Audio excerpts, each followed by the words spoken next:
प्राचीन काल में बहुत बड़े मायावी मायासुर ने जब रुद्रदेव की कमनीय कीर्ति में कलंक लगाना चाहा, तब इन्हीं भगवान श्री कृष्ण ने फिर से उनके यश की रक्षा और विस्तार किया।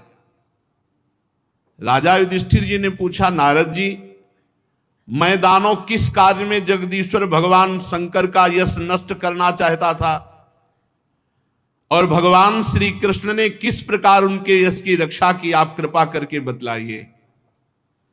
नारद जी ने कहा, एक बार इन्हीं भगवान श्री कृष्ण से शक्ति प्राप्त करके देवताओं ने युद्ध में असुरों को जीत लिया, तो सब असुर मायावियों के परम गुरु मैदानों की शरण में गए। जब देवताओं ने असुरों पर विजय प्राप्त कर ली, तो सब के सब असुर मायावियों के परम गुरु मैदानों की शरण में गए। मैदानों ने कहा, हम ऐसे पुर की रचना करते हैं जिस पर देवता विजय प्राप्त नहीं कर पाएंगे। शक्तिशाली मयासुर ने सोने, चांदी और लोहे के 3 विमान बना दिए। वो विमान क्या थे? 3 पुर ही थे। इतने विलक्षण थे कि उनका कब आना हुआ, कब जाना हुआ, कितने शीघ्र से प्रकट होना, कितने शीघ्र से अंतर ध्यान हो जाना, और अपरिमित अस्त्र शस्त्र से, सामग्रियों से भरे हुए विमान। दैत्य सेनापतियों के मन में अब तो बड़ा उत्साह हो गया।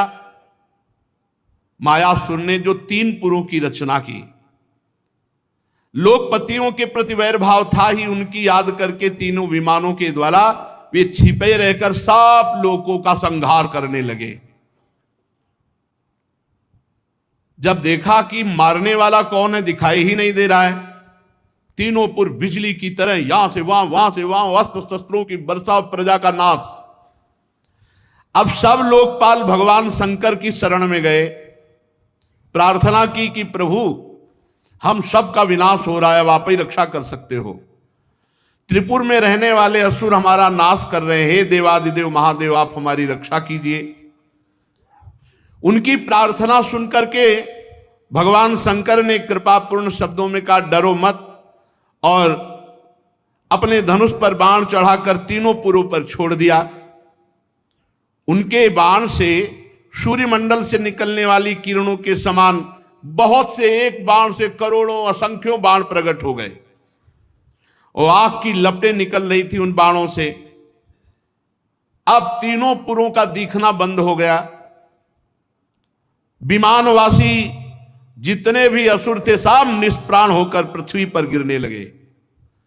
महामायावी मैं दानों बहुत से उपाय जानता था, वो सब दैत्यों को उठा लाया और अपने बनाए हुए अमृत कुंड में डाल करके पुनः जिला दिया। अब वो सिद्ध अमृत रस का स्पर्श होते असुरों में और तेज और बल बढ़ गया, और सबके शरीर वज्र के समान पुष्ट हो गए। भगवान श्री कृष्ण चंद्रजू ने देखा कि महादेव जी का प्रयास तो निष्फल हो गया, और वो सब असुर विमानों पर चढ़कर और आतंक मचाने लगे।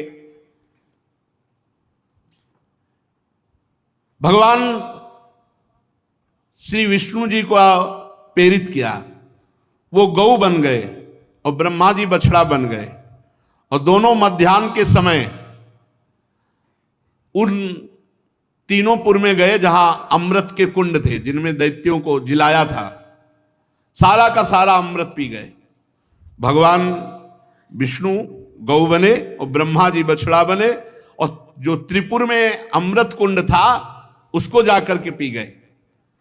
यद्यपि दैत्य लोग रखवाली में थे, पर भगवान विष्णु की दृष्टि पड़ते ही सब बेशुद्ध हो गए। जब उपाय जानने वालों में श्रेष्ठ मायासुर को बात मालूम हुई, तो उसने विचार किया कि भगवान श्री हरि तो बड़े सामर्थ्यशाली हैं। अमृत रक्षकों से उन्होंने कहा, भाई शोक मत करो, देवता असुर मनुष्य कोई भी प्राणी ऐसा नहीं है जो भगवान के विधान को मिटा सके। इसलिए जो होना है वही होगा, जो हरि चाहेंगे वही होगा। सबसे बड़े मायापति हरि हैं, जिनके आगे किसी की माया काम नहीं करती। मायासुर ने ऐसा कहा। इसके बाद भगवान श्री कृष्ण ने भगवान शंकर से कहा, प्रभु अब वार कीजिए, अब प्रहार कीजिए, और एक रथ का निर्माण किया।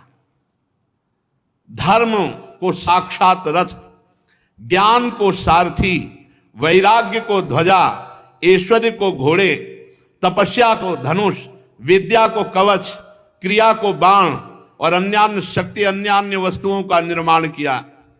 भगवान शंकर ऐसे रथ पर विराजमान हुए। पिनाकपाणी भगवान शंकर ने अभिजित मुहूर्त में धनुष पर बाण चढ़ाया और तीनों दुर्भेद्य विमानों को भस्म कर दिया। इसलिए एक नाम पड़ा त्रिपुर विनाशक।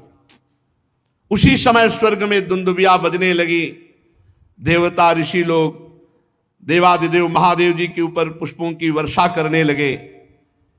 युधिष्ठिर इस प्रकार तीनों पुरों को भस्म करके भगवान शंकर ने त्रिपुरारि की पदवी प्राप्त की। ब्रह्मादिकों ने भगवान शंकर की स्तुति की और अपने धाम को चले गए। ये जो तुम्हें जगत गुरु भगवान श्री कृष्ण और जगत गुरु देवाधिदेव महादेव जी की त्रिपुर विनाशक लीला सुनाई, ये जो सुनेगा उसके सब संकट बाधाएं नष्ट हो जाएंगी।